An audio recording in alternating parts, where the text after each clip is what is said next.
What's good, folks? This is Silent Mode, maker, artist and LEGO Enthusiast, and here I am with my Grassroots genuine retrospective of last weekend's Sanjay Mortimer Rep Rap Festival, or Smrrf.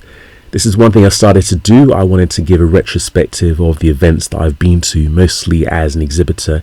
I wanted to give my list of positives, negatives and takeaways for the event, so here it is. From the outset, I would say it was a really good event, and it was certainly better than last year's, where I didn't really have a particularly good time and I felt really out of my element.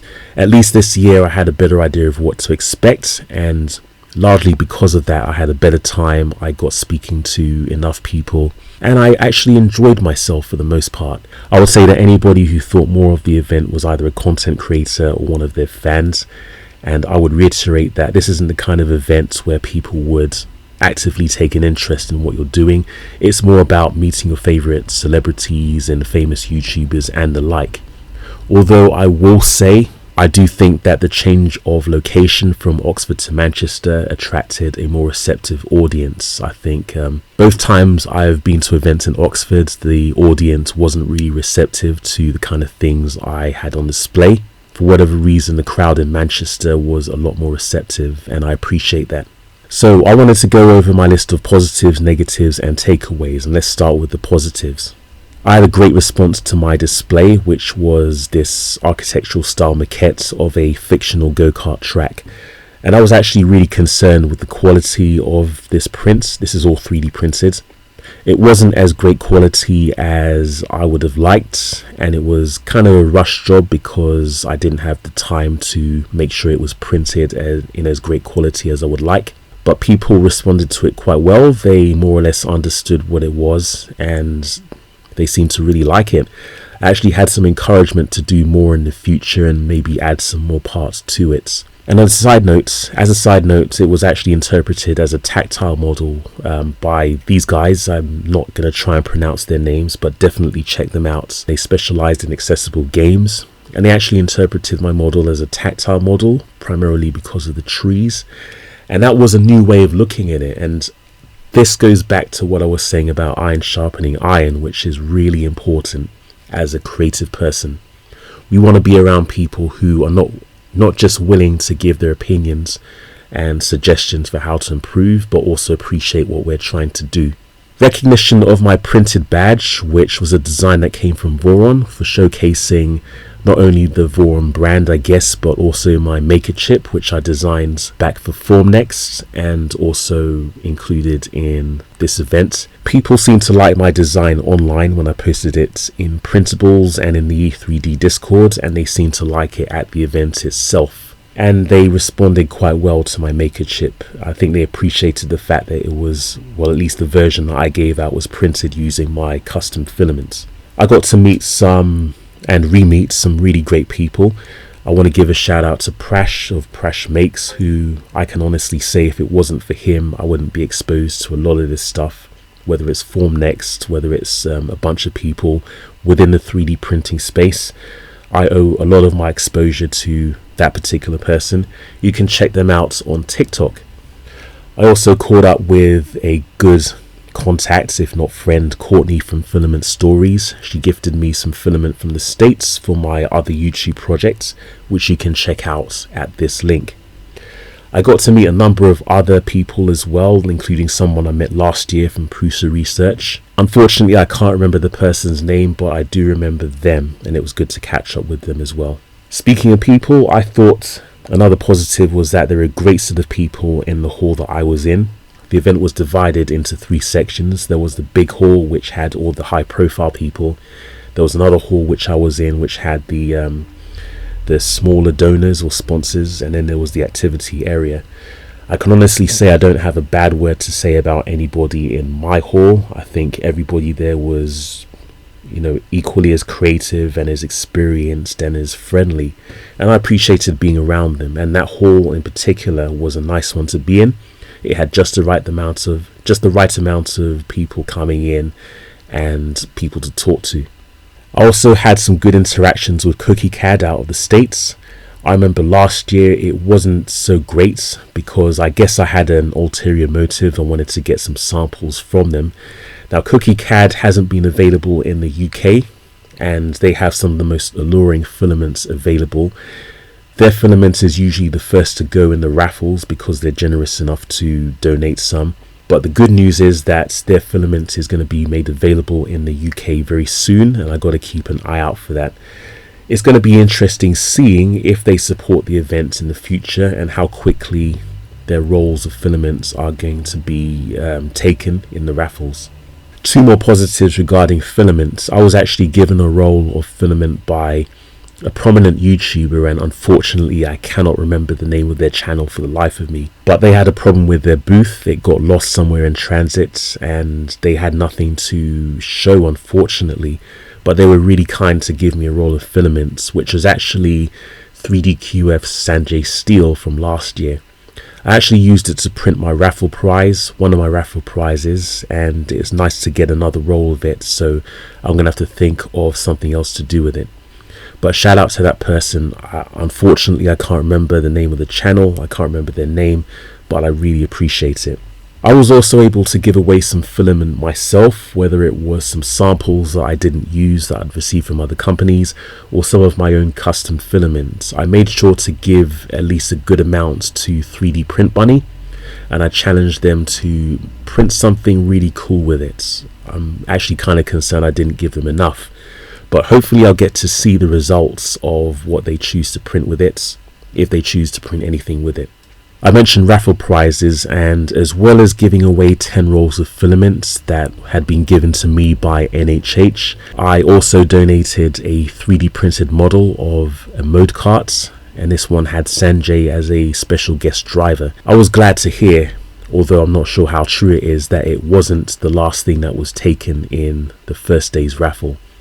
And speaking of which, I actually got to meet Sanjay's sister, who told me that Sanjay would have appreciated the model of the cart. One of my concerns was running out of business cards, stickers and maker chips. I actually didn't print that very many maker chips because I wasn't expecting to meet and speak to very many people, and I wanted to only give maker chips out to people I'd actually have conversations with. But I'm glad to say that I still have plenty of them. I have plenty of business cards, stickers and maker chips, including 4 exclusive ones, or 3 exclusive ones, because I'm keeping one for myself for future events. Just a couple more positives. The after party, which was actually held in a different venue this time, I was actually concerned that the venue itself wasn't going to hold everybody because there were quite a few people and the venue at least appeared to be small. But I managed to get in and I spent some time there. I thought just to be social, just to have a good time. And I actually did have a good time at this after party. In contrast to the previous year where it was more along the lines of a disco, this one was more of a sit down in the pub where people could enjoy their choice of drinks. There was a very generous tab as well. And admittedly, I didn't get to speak to very many people in that environment. I'd spent most of my time with Blaze of Blaze Tech and his colleague. Yeah, even though I didn't speak to very many people there, I would have also liked to have. I had a really good conversation, I had a really good time there, and I enjoyed the company. I enjoyed being in that environment and to an extent feeling included for the first time in a very long time, so I really appreciate that. The last thing on my positives list is that I had the intention from the outset that I would leave with less than I brought. And this was specifically to do with the raffle prizes, which were really heavy, and I had the most trouble with getting them on the train, and I didn't expect to leave with very much. I mean, I did get some swag, of course, and some people were really generous with their gifts, but I left with much less than I took, and that was my intention from the outset. Let's talk about some of the negatives, and I admit that some of these are not so much to do with the events, but things that I fell short on. The first negative is that I actually gave more maker chips than I received. I mentioned before that I only wanted to give them to people I'd actually had conversations with, but I guess I was so eager to collect them that I gave out a few extras. I think some people were being disingenuous by not having any, but still wanting to take them. But that's my shortcoming. I think if it was so important for me to do a one-for-one trade, then I should have enforced it. But at least some of the people who received one seemed to appreciate them, especially that I use custom filaments. One of my major negatives, and this isn't necessarily to do with the event, is that I didn't win anything in any of the raffles, and it really peed me off because there were some really good prizes, not least that I really wanted at least one roll of cookie CAD filaments. One thing that was really annoying was seeing so many pink raffle tickets being chosen. I don't know if it was deliberate or just the fact that for whatever reason so many people bought pink raffle tickets, but it was somewhat annoying because mine were green and orange. I guess I just chose wrong. Also with Cookie CAD's raffle that they held right afterwards, it was really, quite frankly, upsetting seeing people around me winning rolls of filaments, and I was just stuck there like an expectant hard-on. But you know what? It doesn't really matter because that's the nature of a raffle, and I think the most important thing to remember is that raffles and random drawings and quotes aren't necessarily fair. Just because you buy a ticket, it doesn't mean you're going to win anything. But at the same time, you know, whatever you think about the odds of winning, we just have to remember that it's all going to a good cause. And hopefully the people who had won something, even those who won more than once for whatever reason, appreciates that they won the prize. One thing that I can say is 50-50 as a negative is that I was really disappointed that I didn't get to speak to some people, most of these people being the more famous celebrities and YouTubers. On that note, I will say I take most of the blame because I think there's a misunderstanding that I may have caused between myself and certain people. And for the record, I don't have any animosity toward anybody. I've got no beef. I'm willing to talk to just about anybody. Unfortunately, if people have made their minds up about me, there's nothing I can really do about that. But I just wanted to set the record straight. Maybe I just gave the wrong impression, or maybe there's a misunderstanding. But you know what? It is what it is. I will admit, though, that there was one particular person, and I'm not going to name this person, who I was rather upset that it appeared at least they didn't want anything to do with me. I can kind of understand because they had their crowd and they probably saw me as potentially bringing them down. And you know what I will say to anybody, if you think that way about me, then I don't blame you. But it was disappointing and upsetting, I have to admit, and it did put a sour note on the whole thing, but again, there's not much I could do about that. I also had a missed opportunity to meet Joseph Prussia, although they only showed up on the last day and understandably they were mobbed by other people. But I wanted him to see my event brick, which was a play on one of his slogans for his brand. I'm not sure what he would have made of it, but it would be interesting to see his response. But now that I've put it out, you can probably see it in the video right here. I guess he'll know about it. One major negative, which I think is the fault of the event organizers, is that there was no real signposting for anything other than the main hall. And by the main hall, I mean the one with the big profile stands. So I noted, and a few other volunteers noted as well, that there wasn't much signposting pointing to the activity section or the hall that I was in. And to that point, there was a 3D scanning activity available, but there was no mention of it being a paid for activity, which I think upset quite a few people. And that was really misleading. I would have been rather upset about it if I had been a visitor. But that's an important thing to note for next time, because I'm pretty sure that people knew the layout of the venue and they could have arranged signposting accordingly. That was a major oversight in my opinion. One last negative is that I had suggested that there be a filament swap at the event, and this was something that somebody else did in one of the RepRap festivals in the States. But I knew that if I decided to run it myself, then nobody would take any interest, so I asked the people at E3D if they could perhaps facilitate one. I was told that it would be posted on social media, but I hadn't heard anything about it and it hadn't been mentioned in the newsletter. So naturally it didn't go ahead. I wasn't really disappointed because I had too much on my mind anyway. I did use the opportunity to offload some unwanted samples, and I was really surprised actually at the amount of interest in ABS and other so-called toxic 3D printing materials. They pretty much went almost immediately, and there was interest in Cookie CAD's ABS as well. But in any case, I got to fulfill my goal, which was giving away some filaments that I didn't have any use for, and again leaving with less than I came with. So what are the major takeaways from this event? First of all, I was encouraged to embrace my new position as a maker, artist and LEGO enthusiast. I don't consider myself to be part of the LEGO in quotes community, and to an extent I don't really consider myself to be part of the 3D printing in quotes community. Rather, I'm on the fence, I guess. I'm in all three quadrants, if you like. And I don't think that's a bad place to be, because, you know, that's where my skills lie. And on that note, it was really good to connect with other fellow creators and artists, especially those who thought in a more artistic way. I want to give a shout out to Fulvio, and I'm a man of my word. I did buy one of his models on Cults 3D, but he definitely thinks like an artist as well. I remember having a conversation with him, and he likes to create ideas. He likes to create his models as soon as he thinks about them, striking while the iron's hot. I would say, in terms of feedback about my model that I took to the show, if I was to do it again, I would opt to use, and this was a suggestion that was made, a really useful suggestion,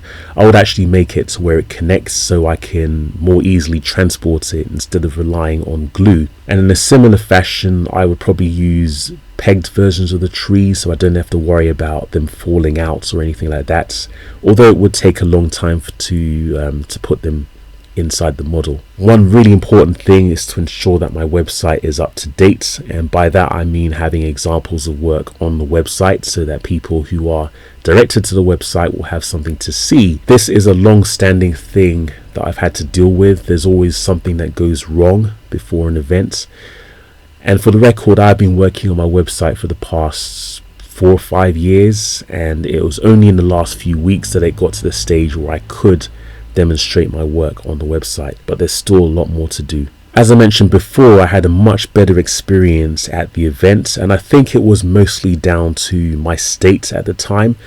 If I consider where I was last year, I was out of work, I was broke, I was really moody, I was admittedly very needy and desperate for approval. You can use the word desperate if you like. And I was more sensitive to being dismissed. And this time around, my situation is a lot better.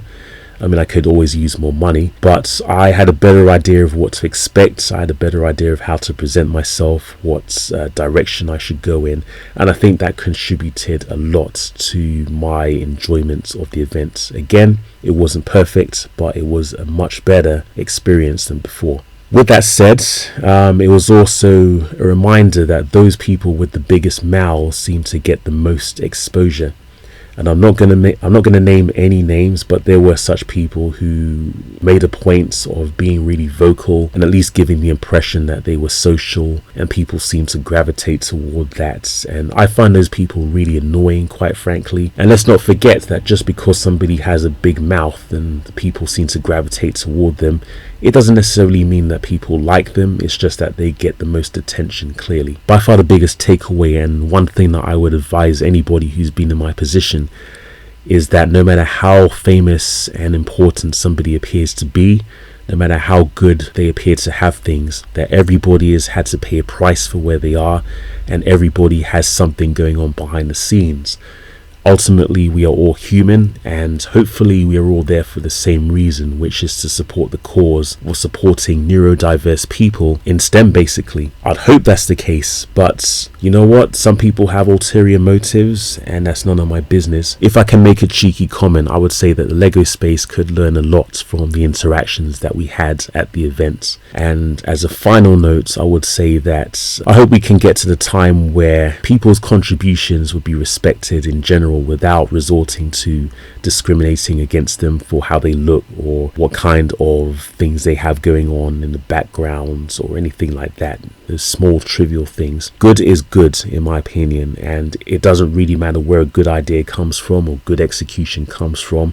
It's that should be respected, in my opinion, as opposed to just limiting it to those we like, those we find attractive, etc. And I would argue that the UK, and I'm not sure how it is in the rest of the world, has a long history of killing talent, unfortunately. Hopefully something like this will go a long way towards encouraging people to take that step forward. Well, I'm rambling. That's all I got to say about this event. Overall, I enjoyed it, and I am seriously considering going back next year. Hopefully, maybe with a bigger table and more promotion, but we will see. In closing, I want to give a shout out to everybody who gave me the time of day, whether you're a famous YouTuber, celebrity or whatnot. It was great having conversations with people, meeting people for the first time and catching up with people. I really appreciate it when people give me their time, because ultimately I'm a nobody just trying to find their way, and giving me any time at all is showing me respect, and I always appreciate it. But until next time, this is Silent Mode, maker, artist and LEGO enthusiast, encouraging everybody to do their thing.